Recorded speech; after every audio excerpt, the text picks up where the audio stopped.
بسم الله الرحمن الرحيم وبه نستعين الصلاة والسلام على رسوله الكريم وعلى آله وأصحابه ومن تبعهم بإحسان إلى يوم الدين أما بعد.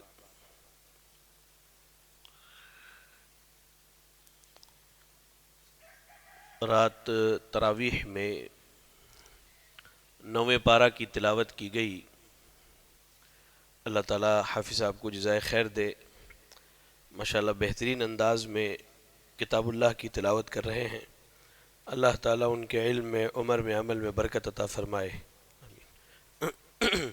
9ویں پارہ میں 3 حصہ سورۃ الاعراف کا ہے اور ایک حصہ جو ہے سورۃ الانفال کا ہے.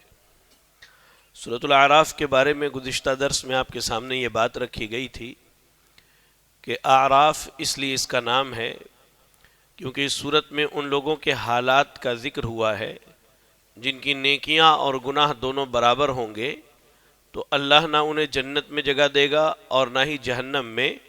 وہ جنت و جہنم کے درمیان ایک جگہ ہوگی جس کا نام اعراف ہوگا، وہاں رکھے جائیں گے.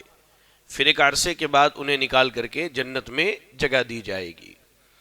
جیسے ہی آپ سورۃ الاعراف پڑھیں گے تو یہاں ایک اہم نقطہ اللہ نے سورۃ الاعراف کی آیت نمبر 96 میں بیان کیا ہے کہ عام طور سے ہمارے یہاں کیا فکر ہوتی ہے کہ کسی بھی بندے کو نعمتیں یا عذاب وہ مرنے کے بعد ہی ملتی ہیں. یہ ہماری فکر ہوتی ہے کہ آدمی جب مر کے دنیا سے جائے گا تو اسے بدلے کے طور پر یا تو جنت یا جہنم ملے گی.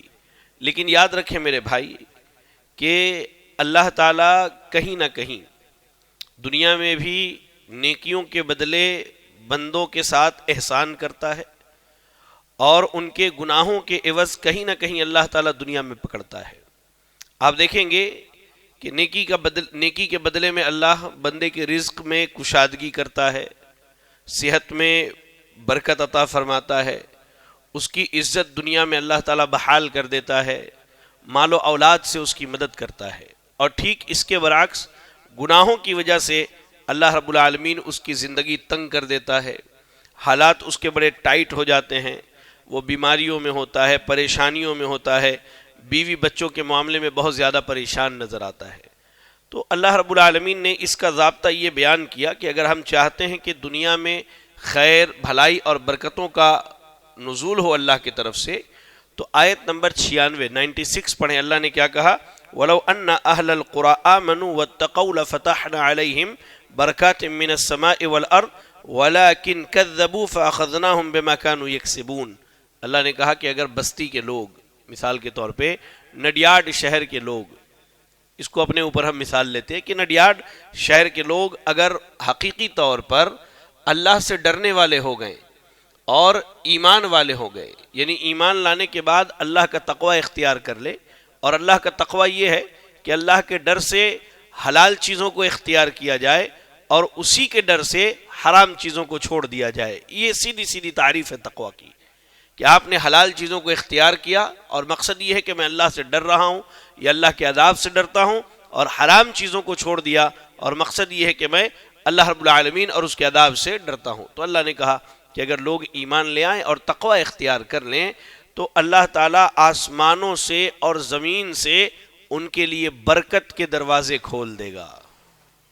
دیکھیے یہ چیز ہے کہ آدمی حقیقی طور پر اگر سچا پکا مومن ہو جائے اور اللہ سے ڈرنے والا ہو جائے، تقوی اختیار کر لے، تو اللہ آسمانوں سے اور زمین سے کہہ لیجئے کہ برکتوں کو لٹائے گا اپنے بندوں کے اوپر. اور اس کے بعد کہا وَلَٰكِنْ كَذَّبُوا، لیکن لوگوں نے جھٹلایا تو ہم نے ان کے گناہوں کی وجہ سے ان کو پکڑ لیا. تو پتہ یہ چلا کہ اللہ کی نعمتیں نیکیوں کی بنیاد پر، اللہ کے فضل سے نعمتیں دنیا میں ملتی ہیں، اور گناہوں کی بنیاد پر، اللہ کے عدل کی بنیاد پر کہہ لیجئے کہ بندوں کو ان کے گناہوں کی سزا بھی دی جاتی ہے. اس کے بعد سورۃ الاعراف میں اللہ رب العالمین نے بڑی تفصیل سے جو ہے موسیٰ علیہ السلام اور ان کی قوم کا تذکرہ کیا ہے. یہاں میں اس کو تھوڑا آپ کو سمجھاتا چلوں کہ دیکھیں اللہ تعالیٰ ہر دور میں اپنے نبی کی تائید اس دور میں ہونے والے معاملات میں معجزہ دے کر کے کرتا ہے. جیسے اللہ کے نبی کے زمانے میں جب اللہ کے نبی صلی اللہ علیہ وسلم بھیجے گئے تو عرب میں زبان کی بڑی چلتی تھی. لوگ وہ کہتے تھے کہ ہم عرب ہیں اور بقیہ سارے لوگ عجم ہیں یعنی گونگے ہیں. عیسیٰ علیہ السلام کے دور میں طب اور علاج کا معاملہ تھا تو اللہ نے معجزہ دیا, وہ اندھوں کو اللہ کے حکم سے ٹھیک کرتے تھے, کوڑھ کے مریضوں کو ٹھیک کرتے تھے. موسیٰ علیہ السلام کے دور میں جادو کا زور بہت تھا تو اللہ نے ان کو ایسے معجزات دیے جو جادو کے توڑ کے لیے تھے. اب موسیٰ علیہ السلام کو اللہ نے نبی اور رسول بنایا اور کہا کہ جائیے جا کر کے فرعون کے یہاں اس کے دربار میں اعلان کر دیجئے کہ میں نبی ہوں. آپ پڑھیں گے جب تو اللہ رب العالمین نے آپ دیکھیں آیت نمبر 105, 106, 107, 108, 109, 110, 111, 12, 13, 14, 15, 16, 17, 18, 19, 20, 21, 22, 122 نمبر آیت تک پڑھ جائیے آپ, آیت نمبر 105 سے. ان آیات کا خلاصہ یہ ہے کہ موسیٰ علیہ السلام گئے اور جا کر کے فرعون کے سامنے اپنی نبوت کا اعلان کیا اور معجزے کے طور پر اپنی لاٹھی کو پھینک دیا. اب وہ سانپ بن کے گھومنے لگا اور اپنے بغل سے ہاتھ نکالا تو ہاتھ سے روشنی پھوٹنے لگی. تو فرعون کے ارد گرد جو لوگ موجود تھے ان لوگوں نے کیا کہا, ان ھذا لساحر علیم, یہ موسیٰ جو ہے کوئی بہت پڑھا لکھا سیکھا ہوا جادوگر ہے. تو کہا کہ کیا کیا جائے, کہا ارجہ واخاہ, ایسا کرو موسیٰ اور اس کے بھائی کو مہلت دے دو اور شہر کے تمام بڑے جادوگروں کو اکٹھا کر لو. کہا کہ ٹھیک ہے بھائی کر لیا جائے. ایک وقت مقرر کر دیا گیا کہ فلاں جگہ ملنا ہے اور مہلت دے دی گئی. اب دیکھیں ذرا جو میں بتانا چاہتا ہوں آپ کو, ہوا یہ کہ جادوگر آئے, آنے کے بعد فرعون سے کیا کہتے ہیں, وجاء السحرة فرعون قالوا ان لنا لاجرا ان كنا نحن الغالبین. تمام جادوگر آئے اور آنے کے بعد کہا کہ اے فرعون اگر ہم موسیٰ پر غالب آ گئے, جیت گئے موسیٰ سے اس معاملے میں, تو کیا ہے ہمارے لیے, کوئی بدلہ کچھ ملنا چاہیے بھائی. بادشاہ کے حکم پر آئے ہیں اور بادشاہ کے حکم پر غالب آ جائے اس پر کچھ تو ملنا چاہیے, انعام ملنا چاہیے. تو کیا کہا فرعون نے, قال نعم وانکم لمن المقربین, کہا کہ ہاں بھائی ہاں, تم خالی جیت تو جاؤ, تم میرے سب سے قریبی لوگ ہو جاؤ گے. کہا کہ ٹھیک ہے بھائی. جادوگر اکٹھے ہو گئے, یہاں موسیٰ علیہ السلام کو بلایا گیا تو موسیٰ علیہ السلام نے کہا القوا ما انتم ملقون, چلو بھائی تم کو جو جو کرتب دکھانا ہے تم دکھا لو. اب ان لوگوں نے اپنی اپنی رسیاں پھینک دی اور وہ سانپ بن کے وہاں دوڑنے لگے. تھوڑا موسیٰ علیہ السلام کو جھجک محسوس ہوا. قرآن کے ایک دوسرے مقام پر اللہ نے کہا کہ ہم نے کہا کہ موسیٰ ڈرو نہیں, آپ کے ہاتھ میں جو لاٹھی اسے پھینک دیجئے. سیدنا موسیٰ نے جیسے ہی پھینکا اپنی لاٹھی, اللہ نے کیا کہا, اللہ اکبر, وہ بہت بڑا ایک سانپ بنا اور ان کے تمام سانپوں کو کھا گیا. اب دیکھیے اصل چیز کیا ہے کہ جادوگروں کو معلوم تھی یہ بات کہ ہم جو دکھا رہے ہیں وہ جادو اور کرتب ہے, لیکن موسیٰ نے جو کیا ہے وہ جادو نہیں ہے, کیونکہ وہ تو وقت کے بڑے بڑے جادوگر تھے, ان کے اوپر کوئی نہیں تھا اس دور میں. ان کو اس چیز کا احساس ہوا کہ ہم نے جو کیا ہے یہ جادو ہے, لیکن موسیٰ نے جو کیا ہے یہ جادو نہیں ہے. اللہ اکبر. اللہ نے کیا کہا, فوقع الحق وبطل ما كانوا يعملون, اب حق وہاں غالب آ گیا اور ان کے جو بھی اعمال تھے وہ باطل ہو گئے. فغلبوا هنالك وانقلبوا صاغرین, وہ مغلوب ہو گئے, ذلیل و رسوا ہو گئے. والقی السحرة ساجدین, اور وہیں جادوگر سجدے میں گر گئے. کیوں؟ ان کو معلوم تھا کہ ہم نے جو کیا ہے وہ جادو ہے, موسیٰ نے جو کیا ہے وہ جادو نہیں ہو سکتا, کہا قالوا آمنا برب العالمین رب موسیٰ و ہارون, کہا کہ بھائی ہم تو جو ہیں کہ اللہ پر ایمان لے آئے, اس اللہ پر جو موسیٰ اور ہارون کا رب ہے. اب فرعون دیکھیے حق غالب آ گیا, ماننا تھا نا, لیکن سرکشی اتنی بڑھی کہ فرعون اور اس کے حواریوں نے یہ کہنا شروع کر دیا, ارے بھائی یہ سب ان کی ملی بھگت ہے, ان لوگوں نے مل کر کے سارا یہ پلاننگ کر کے کیا ہے تاکہ یعنی اس قوم کو ڈرایا جائے اور انہیں موسیٰ کے دین پر لایا جائے. تو فرعون نے ناراض ہو کے کہا جادوگروں سے کہ دیکھو اگر تم باز نہیں آئے تو میں دایاں ہاتھ اور بایاں پیر تمہارا کاٹ دوں گا اور چورستے پر تمہیں لے جا کر کے پھانسی پر لٹکاؤں گا۔ تو ان لوگوں نے کہا اللہ اکبر۔ دیکھیں جب ایمان دل میں بس جاتا ہے نا اور ایمان کی مٹھاس کو آدمی محسوس کر لے تو بڑی بڑی پریشانیاں اس کو دین کی راہ میں آتی تو پرواہ نہیں کرتے۔ جادوگر ابھی تازہ ایمان لائے تھے، ہم تو صدیوں سے مسلمان ہیں، ہمارے گھر کے باپ دادا خاندان والے صدیوں سے مسلمان ہیں، وہ ابھی ایمان لائے ہیں۔ دیکھیے اللہ نے ایمان ایسا بٹھایا، قرآن کے ایک مقام پر اللہ نے کہا تو ان لوگوں نے فقد ما انت قاض، جاؤ جو کرنا ہے کر لو۔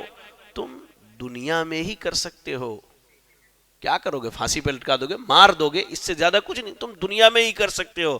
اور تم کو معلوم ہونا چاہیے کہ ہمارا اجر تو اللہ رب العالمین کیا ہے۔ یہ ایمان ہے میرے بھائیوں، یہ اصل میں آپ کو بتانا چاہتا تھا اس واقعے میں کہ دیکھیں حالات جیسے بھی ہوں آدمی کو اپنے ایمان کا سودا نہیں کرنا چاہیے۔ ایمان کے معاملے میں جو ہے انسان کو ہمیشہ ڈٹے رہنا چاہیے اور جمے رہنا چاہیے۔ اس کے بعد سورۃ الاعراف میں ایک اہم واقعہ ہے، آیت نمبر 172 173 172 173۔ دیکھیے اللہ نے اس میں ایک وعدے کا ذکر کیا ہے۔ انسانوں کو دنیا میں آباد کرنے سے پہلے اللہ رب العالمین نے تمام روحوں کو پیدا کیا، وہاں آپ بھی تھے، ہم بھی تھے، سب موجود تھے، پوری دنیا جب سے دنیا قائم ہے اور جب تک لوگ پیدا ہوتے رہیں گے یہ سارے لوگ موجود تھے۔ تو ان لوگوں کے بارے میں اللہ نے ذکر کیا وَإِذْ أَخَذَ رَبُّكَ مِن بَنِي آدَمَ مِن ظُهُورِهِمْ ذُرِّيَّتَهُمْ وَأَشْهَدُهُمْ عَلَىٰ أَنفُسِهِمْ أَلَسْتُ بِرَبِّكُمْ قَالُوا بَلَىٰ شَهِدْنَا۔ سب کو اللہ نے پیدا کیا، وہاں سب موجود تھے، ہم آپ سب تھے۔ اس کے بعد اللہ نے کیا کہا کہ ہم نے ان سے وعدہ لیا کہ کیا میں تمہارا رب نہیں ہوں؟ تو ان لوگوں نے کہا کہ اے ہمارے رب، ہم گواہ ہیں کہ تو ہمارا رب ہے۔ تو اللہ رب العالمین نے کہا کہ ٹھیک ہے، تم اس بات پر گواہ رہنا، ایسا نہ ہو کہ تم شرک کرنے کی وجہ سے یہ کہہ دو اللہ سے کہ ہمیں تو معلوم ہی نہیں تھا، یہ ہمارے باپ دادا شرک کرتے تھے اس لیے ہم نے بھی شرک کیا ہے۔ تو اس آیت کے ذکر کا مطلب یہ ہے کہ انبیاء کی جو دعوت ہے یہ کوئی انوکھی چیز نہیں ہے۔ یہ جو نبی صلی اللہ علیہ وسلم ایک اللہ کی عبادت کی دعوت دیتے ہیں، ان سے پہلے عیسیٰ، موسیٰ، ہارون، اسماعیل، اسحاق، ابراہیم اور دیگر تمام انبیاء علیہ السلام، تو یہ دعوت کوئی نئی چیز نہیں ہے بلکہ یہ انسان کی فطرت میں ہے کہ انسان ایک اللہ کی عبادت کرنے والا ہوتا ہے۔ اگر آپ مثال سے سمجھے، ایک آدمی پیدا ہو اور اس کا تعلق، اس کا کانٹیکٹ کسی سے نہ ہو، اسے تنہا کہیں چھوڑ دیا جائے، صدیوں بعد جا کر کے دیکھیں گے تو وہ ایک اللہ کی عبادت کرنے والا ہی ہوگا، اس لیے کہ اللہ نے اس کی فطرت میں اور اس کے اندر اللہ نے اس چیز کو رکھی ہے کہ یہ عقید توحید پر ہی ہوگا۔ تو اللہ نے وعدہ لیا اور وعدہ لینے کے بعد اللہ رب العالمین نے انسانوں کو پیدا کیا اور کہا کہ کوئی یہ نہ کہے کہ اے اللہ ہمیں معلوم نہیں تھا کہ تیری عبادت کرنی ہے۔ اچھا، اس کے بعد آیت نمبر 180 پر آئیے، یہاں اللہ نے بندوں کو دعا کا طریقہ سکھلایا ہے۔ آیت نمبر 180 میں اللہ نے کہا وَلِلَّهِ الْأَسْمَاءُ الْحُسْنَى فَادْعُوهُ بِهَا وَذَرُوا الَّذِينَ يُلْحِدُونَ فِي أَسْمَائِهِ سَيُجْزَوْنَ مَا كَانُوا يَعْمَلُونَ۔ اللہ کے بہت سارے صفاتی نام ہیں، جیسے اللہ کے ناموں میں رحمان ہے، رحیم ہے، کریم ہے، شکور ہے، غفور ہے، جبار ہے، قہار ہے، مومن۔ ابھی جو ہے اللہ کے بے شمار نام ہیں اور بے شمار صفات ہیں جن کا ہمیں علم دیا گیا ہے۔ تو اللہ نے کہا للہ الاسماء الحسنى، اللہ کے اچھے اچھے نام ہیں، اللہ کے اچھے اچھے نام ہیں، اور کہا فدعوہ بہا، ان ناموں کے ذریعے اللہ کو پکارو۔ ان ناموں، آپ کو معلوم ایک دعا میں آپ کو سکھلا دوں، اللہ کے ناموں کی بات آئی ہے، ایک دعا ایسی ہے کہ آپ اگر اس کو پڑھ کر کے اللہ سے دعا کریں تو اللہ آپ کی دعا رد نہیں کرتا ہے۔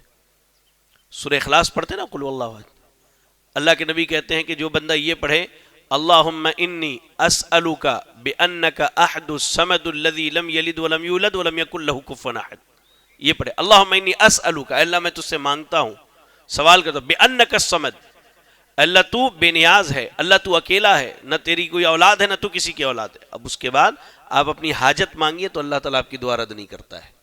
یا حی یا قیوم برحمتک استغیث، یہ پڑھ کر کے آپ دعا کیجئے، اللہ آپ کی دعا کو رد نہیں کرتا ہے۔ تو یہی چیز اللہ نے کہا للہ الاسماء الحسنى، وسیلہ ہمارے یہاں مردوں کا دیتے ہیں کہ اللہ تو فلاں کے صدقہ طفیل میں میری دعا قبول کر لے، اور اللہ یہ کہہ رہا ہے کہ اللہ کے ناموں کا وسیلہ دو۔